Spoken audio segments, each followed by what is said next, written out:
Hello, everyone. Welcome back on our weekly podcast. Today we have a friend of mine as guest, Mr. Davide Quadri. Hi, Davide. Hello, Eugene. Hello, everyone. Davide is the International Secretary of Lega Giovani here in Brussels. Many years in Brussels, Davide, right? Yeah, it's already 5 years almost. 5 years that I Okay. moved here to work in the parliament. So today we will speak about the last parliament and the new parliament, more or less, a little bit. Yeah, yeah. The Okay. election ahead. The situation is getting very interesting also regarding the new European Commission, the commissioner, the hearings, and everything. Okay. Well, first, I would like to have from you your opinion about young politicians in local and national level, but also in the European level. How do you see their engagement in all these levels? Like, how does it work in Italy, and what do you see that is happening different here in Brussels? Well, I think that in generally European politics is very attractive to young people because also young generation are the one that used to be more global somehow, or they get more interested to study new languages and so to work in English, to work in French, and to work in the more international level. So also the atmosphere that you feel here in Brussels is very young and is very energetic. I think that the median age working in the parliament, but generally the European institution is quite young compared to the public administration in our country. Think about Italy especially, but I think in most of the country is quite similar. And well, for me also was something that was always very attractive. I joined Lega when I was 16, and so it's almost 17 years ago. And then I started getting active in the local branch, in the youth level of Lega, in the mother party, and then always try to find how to use my knowledge of languages and also my interest in foreign politics to get useful for the party. And I think that also here in Brussels you can build your own network. There is a lot of opportunity networking to get in touch with different European culture, different point of view, and improve on this. And I think that for that reason, Brussels is very interesting atmosphere. Okay. And seeing as a young person the last parliament and the new parliament, the European one, what do you see that is going to change in the next 5 years compared to the previous one? Well, I think that the next legislation in the European Parliament will be quite interesting. We saw already how there is no a clear big majority anymore.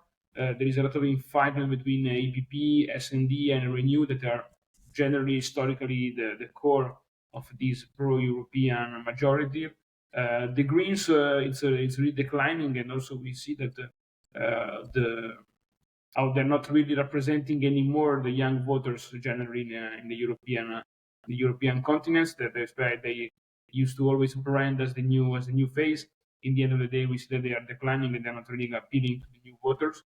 And also the right is appealing more and more with the new voters. We see that also with President Trump election, but also if you look at the demographic and election in France, Jordan Bardella, the new face of Rassemblement National, is very young and is getting a lot of attention from the young voters to mobilize behind him and behind the Rassemblement National. Also, we see in Germany, AfD is the most popular in the young voters. Also in Italy, generally, we have young leaders on the right that are rising. Also, Giorgia Meloni is relatively young for the Italian situation and for the Italian political landscape. And also, when Salvini was very young, was very active since the young age, and so they get attention on how they can. Also on the left, we see also Elish Line, which is quite young, how the young people coming from the young generation and from the young apparatus of the party can take over and can deliver and can bring new energy, new ideas in our debates. Well, certainly also here during the Belgian election, we saw many young people that they were candidate and some of them got elected. So I think it's a time that also young people are getting more active, even if media says that they are not, but they are. Even young politicians are getting more active and getting in higher places. Yeah, But generally also in Belgium, if you see many of the national leader are quite young if you compare the median age of Belgium. true, true. But we had some elections on the other side of the sea, which we saw that not so young candidates were competing each other, and I'm sure that your favorite won, Donald Yeah, Trump. yeah. Yes. Exactly, exactly. You know me, you know me. Yeah. And how do you see Donald Trump and the new European Parliament and European Commission for the next 5 years, with all the crises that we have in Ukraine, in Israel and Gaza, and the economy of our European Union? Well, I think it's quite fascinating also how the one of the oldest running person in American history, Donald Trump, now is 78. Is also was the most appealing, the most interesting candidate for the young generation of Americans, and also that despite all the celebrities that were backing Kamala Harris and were campaigning, it was basically a celebrity campaign, not a real boots on the ground campaign, and the result is pretty clear about that. And also, it's proven that even if you like Taylor Swift music, not my case, but even if you like Taylor Swift music, you don't have to follow and vote what she wants. You can like her and vote for Trump. You can like Beyonce, not my case again, but vote for Trump. So I think that is quite interesting that you see that young generation are not like just consumer or like they will just get everything that from the top, but they can have their own idea and then they can go on this in this direction. Also, we see also around Trump. Yes, Trump is one of the oldest, but at the same time, we are a very new young face like J.D. Vance, that is the youngest vice president ever, and then we have also young, very new rising star like Vivek Ramaswamy, and also a new generation of Republicans that are getting a lot of attention, and they get a lot of young people around them, around him to deliver and to push their own agenda. I think it will be quite interesting to see how this weak European Parliament with no stable majority, with this commission that is basically Ursula von der Leyen kingdom. There is no real strong leader in the next commission that can be counterbalance to her, because basically the heavyweight were drop off, like Thierry Breton withdraw for not anymore European Commissioner. We saw that also Timmermans is not anymore European Commissioner. So there is no like a really heavy political heavyweight in the next Commission, despite Ursula. So she will be the queen of Europe somehow, the European Commission at least. She will be the queen. She want to be the queen of Europe, but not for the moment. And so now they can work in this time of a lot of this tension, incertitude, and perils, and also with an American presidency that will be more strong in the terms of diplomacy. And now to work with Europe, they have different idea of what the transatlantic relationship is about, and also they will be more focused on China and the Pacific. I think is clear what also the peak that Donald Trump made about foreign affairs. They are more interested in the Pacific and also in Latin America than what they are in Europe and in Russia. So I think that can be also an opportunity for Europe to be more independent somehow, but also more independent. It means also be ready to pay the price to be independent. So have his own kind of diplomacy. Try to try to also to maintain the leverage of the national state to handle the diplomacy, because it's not a prerogative of the European Union to have a common diplomacy at the European level. It's not in the treaty. So I think that will be quite interesting. I think that some country can have more leverage to regarding to the US. Some country will be more skeptic regarding to Trump, and Trump will be more skeptic regarding to them. But at the same time, it's also the time to Europe and to the European countries, European nation, to understand that the the the post World War II order is not anymore so stable. It's not anymore alive. We are going in direction of the multipolar society, the multipolar world, where there is a really different geopolitical alliance regarding to every conflict in different direction. And we see it also that from the tension in the Caucasus region with Armenia and Azerbaijan, we saw that with in Israel and Palestine and Gaza, and Lebanon, all the around this area. We also in Ukraine and what's still going on in Ukraine and Donbass. So I think that there will be a lot of tension where Europe can have voice, but the point is that they have to be ready to pay the price to have this voice, and at the same time be smart and to have this voice. Because otherwise, we cannot always complaining that America make their own decision and we pay for that, but we can also make our decision.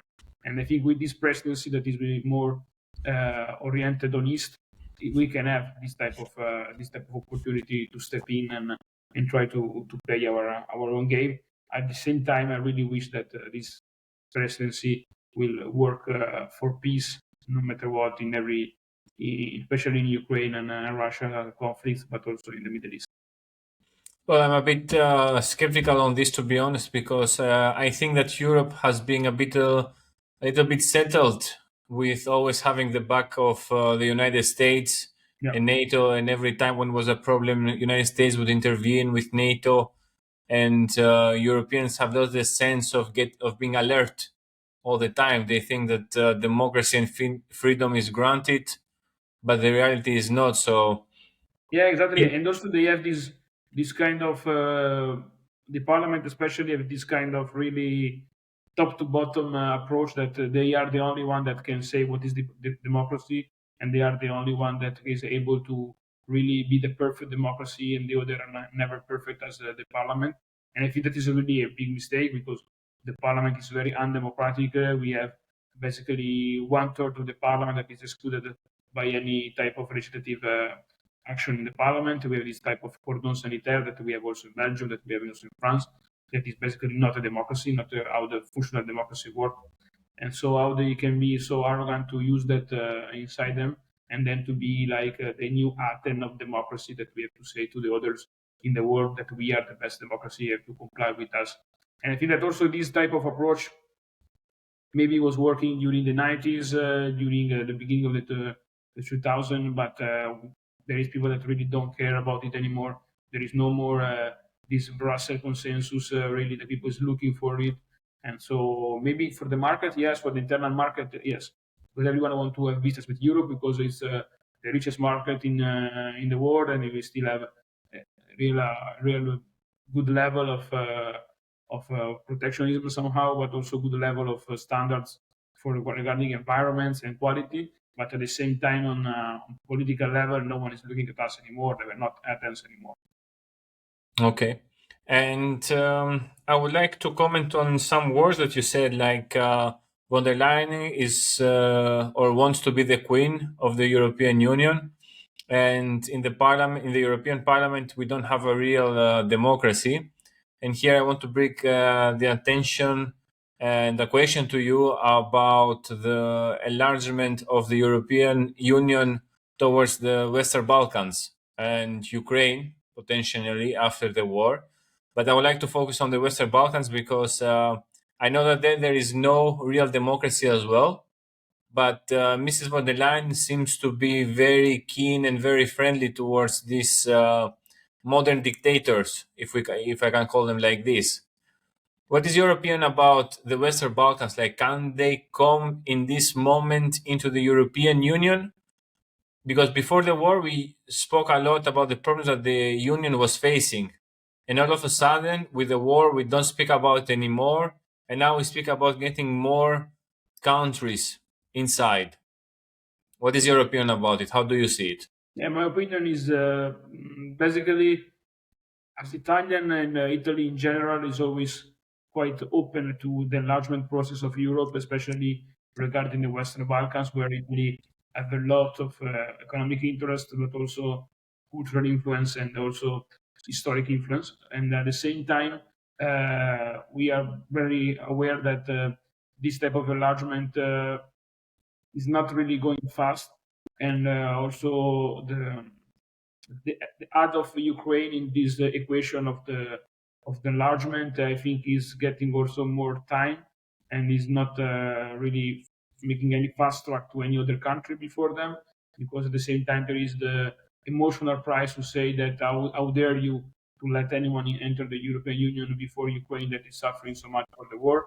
And so I feel that I'm scared that this will be really a block on any type of enlargement to other countries that on the low level and also on the economical level are really well above Ukraine and are really well ready to be a full member of the European Union. And at the same time, I think that also this type of internal crisis, the economical but also identity crisis that the European countries are facing, they are really scaring people to open the border of the European zone and to Schengen to other country. And also this leverage, geopolitical leverage that the European Union is using of the enlargement to do geopolitics basically. So there be this promise of entering the European Union can be used as a geopolitical tool to get influence in some area. I think is really blocking other type of entrance, because nowadays also Georgia and also everything is happening around Georgia is on the table. So Georgia is attention in the European Union, but I think you cannot compare the economic integration that also we have as Europeans in the European market, and European culture with Georgia. That is Europe, is a culturally European country, but at the same time is not so integrated in the European atmosphere as the country of the Western Balkans. So I think on that reason they are really playing a bit on this game to do geopolitical power, but at the same day, they are really also the risk of discomfort. All these countries that were really eager and looking for join the European Union for many, many years, and now they are in the limbo that nothing is going on and they not there is no signal of moving. Also, I think that there is a really double standard on this. I think with you, I think someone that really very well aware of this situation. You talk about this new way of dictator, this European new way of kleptocracy regime, and I think that it's a problem also in some country that they're playing a very good PR regarding European Union, but at the same day they are not really improving the standard of rule of law or the freedom of market and freedom of speech in their own country to get to a real integration in the European Union. Okay. And I have a last question for you. So, as an Italian and as a young politician, you should know the pact that Meloni has done with the Prime Minister of Albania, Edi Rama. And as you are speaking about geopolitics, I have a question for you over how do you see this pact about Italy, about the European Union, but also as the negotiation has started with Albania, and let's say in the next 5 years or 10 years, Albania is part of the European Union. A refugee camp made from a European country, European country to a European country, is it going to create a problem for the European Union, or is it going to be something accepted because we have to? How do you see it? Well, it's a very nice and wide question because on this pact, this migration pact between Giorgia Meloni and Irama and Italy and Albania is I think honestly was going in the good direction, in the good direction of proving that we can make some deal with other country to treat externally also the migration problem regarding Europe.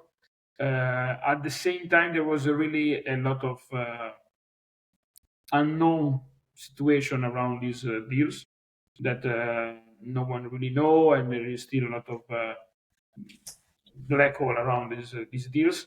And but I think they were going in the good direction, as the good direction that also was trying to be implemented in the UK with the UK Rwanda agreement, and also we know that Denmark is also looking in the same direction, and the Netherlands is looking in the same direction. So I think that for our country, where you can just use the external border in a good way to stop this problem, like Hungary did, like Salvini in Italy was doing during the Conte government, and now Piantedosi, Minister of Italy, is doing regarding the boats and regarding the seaside. But at the same time, implement this system when you can check the refugee status, you can check all the documents and the paper before they arrive in the European Union, before they arrive in Schengen area, and before they arrive in a European country. This agreement is going in this direction. It's really limited. It's really limited numbers. There is a lot of limits on this stuff, and basically the judicial system of Italy is trying to undermine it. There is a lot of problem now with the judge of Italy that are trying to block every type of remigration. They are blocking every type of implementation of this agreement because they say that they're not a safe country, well, because Egypt even is not a safe country. We cannot understand how it's possible that Egypt is not a safe country and every day thousands of Italians go to Egypt in vacation, but for them it's not a safe country.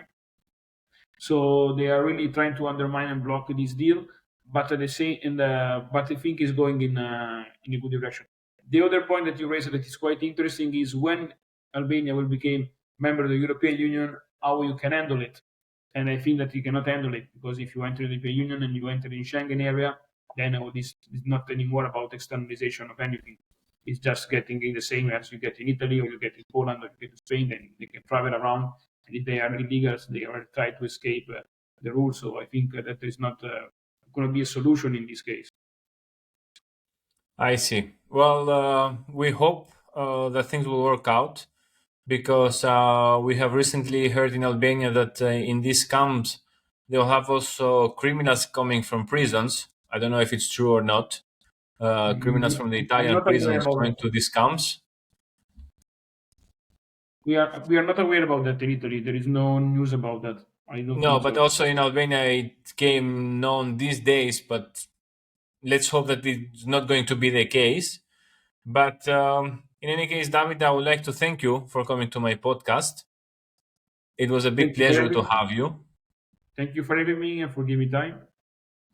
And I hope in the near future we will have again the possibility to have another podcast on seeing the progress of the European Union with the Trump administration, and all the issues will hopefully will have been solved in the near future. Thank you very much. Thank you for having me. Thank you. Thank you everyone for watching our podcast. Follow us on our social media and stay tuned for the next ones. Take care. Goodbye.